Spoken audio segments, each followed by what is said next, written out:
Hi, it's Mary Allen with IT in Canada, and I'm here today speaking with Bob Cook, who's the CIO at the University of Toronto. Bob, thanks very much for taking the time to speak with me this morning. Welcome.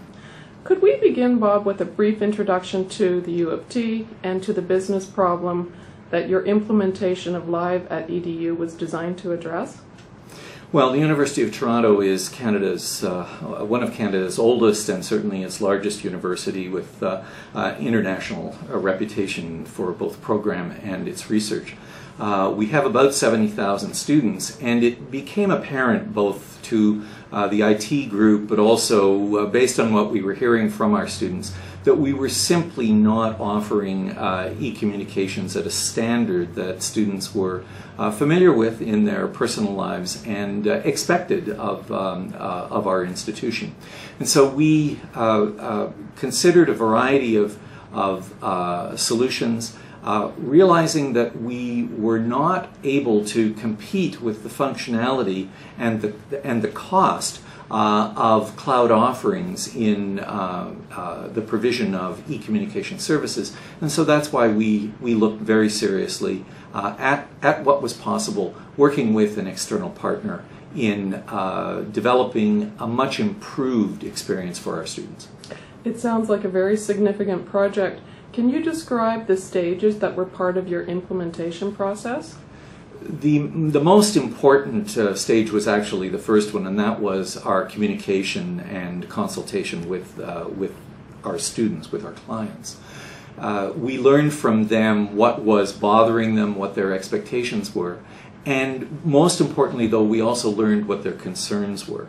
Those concerns largely were in the area of protection of privacy and the security of systems.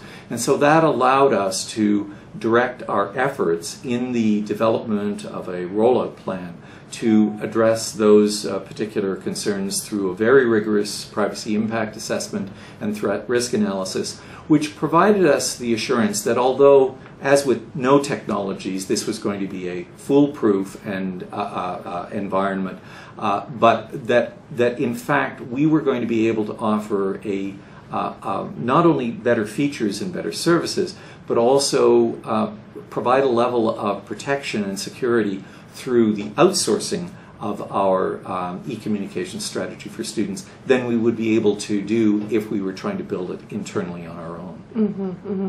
What did you have to do, Bob, to prepare for deployment, and what kind of work did you need to do with the potential users? Well, on the technical side, we had substantial in-house experience with Microsoft Exchange, and because Live at EDU and its follow-up Office 365 are Exchange-based, there was a certain familiarity, and that made it quite straightforward. But arising out of the consultation with our community and the concern about privacy and security, we realized that authentication was the critical element, and we worked very closely with Microsoft to develop an authentication strategy which was on our site to interface with the cloud offering. At that point, once we had that figured out, it was pretty straightforward, because the advantage of a cloud offering is that somebody else is running the service. And we were able to put our energies into the part of the process that really was important to our community, but then turn over to the broader experience of our cloud partner, the actual delivery of the service. So in that sense, it was pretty straightforward. Okay. Can you describe the actual implementation? Did you work with Microsoft or a third-party specialist? And how long did the actual migration to Live at EDU take? Because, as I indicated, we had substantial email service and Exchange knowledge, we were able to pair that working directly with Microsoft, and as a result did not have to go to a third-party provider to do that work for us. The implementation itself was staged. We brought in some enthusiasts at the beginning. We rolled out first to our incoming students for the 2011-2012 year, and then midway through the fall opened up the transfer to all of our upper year students, so that in total, starting with, say, our pilot group in July of last year, we will be able to roll all of our student body, our 70,000 students, into the new environment over a year, and we hope that by the end of June in 2012 we will have certainly the bulk, if not all of our students into the new environment. Okay. I understand that Microsoft is planning to launch Office 365 for education sometime this year, and I'm wondering if you are expecting to migrate over to the new solution. Yes, we're committed to maintaining a contemporary standard now. We were playing catch up, and now that we're where we want to be, we want to maintain that position.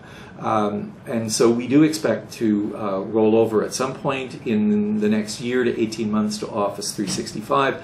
We're hoping and expecting it's going to be pretty transparent to the users, but also fairly transparent to our folks, because as I said earlier, the advantage of the cloud solution is that the bulk of the lifting is happening with our partner, and we don't have to do that work internally.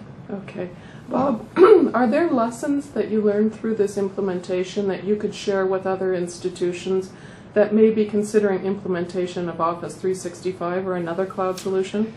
This was a pretty smooth experience, much smoother in fact than we or many expected in the community. And in figuring out what that was, I'm convinced it was because of our commitment to open communication about what we were doing from day one.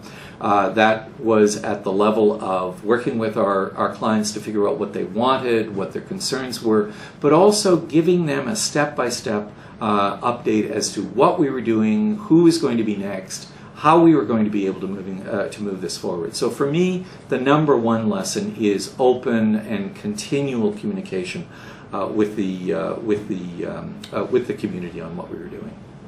And when you're thinking about the advantages of the cloud approach, can you talk to me about what the benefits might be? And I typically think about it in terms of three constituent groups. So what are the benefits to the university itself, to the IT department, and to the users who will work with it on a daily basis? Well, this has been a positive experience, and we are going to be building on this experience and considering other ways that we can replicate this success and achieve those advantages. To the university, clearly we can bring ourselves to a standard of service that we think is appropriate to the stature of our university, and do it in a way which saves us money. There is no question that we will save public dollars that we can then redirect to better purposes within the institution. From the IT perspective, there has to be a shift in the thinking. We don't have to do everything ourselves. If we can be more strategic in partnering with others for whom particular services are their bread and butter, what they do, and then redirect our attention to more differentiating activities, that is going to provide advantage not just to the IT group, but to the community as a whole. And that redirection is going to be towards the academic technology activities. What can we do to expand with this additional IT capacity now to improve the research productivity of the institution and the learning experience of our students? To the students, I don't think you'd have to go very far to find students that are saying, hey, what took you so long?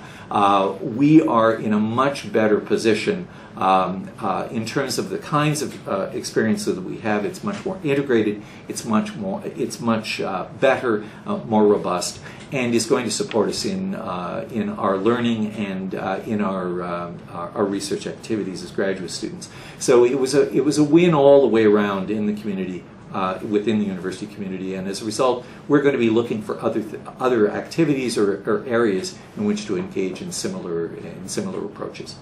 Thanks so much, Bob, for sharing your experience today. You're very welcome.